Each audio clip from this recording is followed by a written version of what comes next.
I was on my way to Moro to go and preach. I was wearing my sweatshirt with my ripped jeans. Police people stopped me and they asked me where I was going. They checked my phone, if I was a Yahoo boy. And then I told them I was a pastor.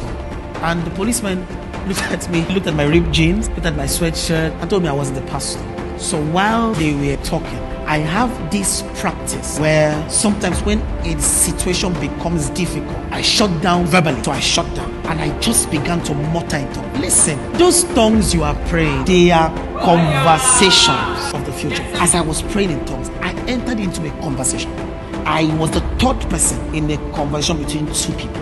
I'd seen his name on his badge. So I asked him, what about this matter? What about this? What about this? What about this? By the time I was done telling him the things that were going on in his life, there was a specific case I called about a child. I mentioned the name of the child because while I prayed in tongues, I stood in the room and watched the mother of the kid running around with the child. And I knew once and for all that this child I saw was his kid. In describing the images, he looked at me and told all the other people, all the other policemen that were with him, to please give him space. And he looked at me and said, "Guy, Pastor." I said, I've been telling you since. What my host saw was that a police van brought me to the meeting.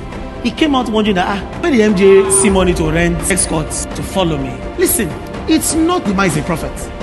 It's that the man has learned to yield himself using his vocal cords to the spirit of seeing and knowing. One thing you must do if you are going to enjoy the spirit of seeing and knowing, you must pray in tongues regularly.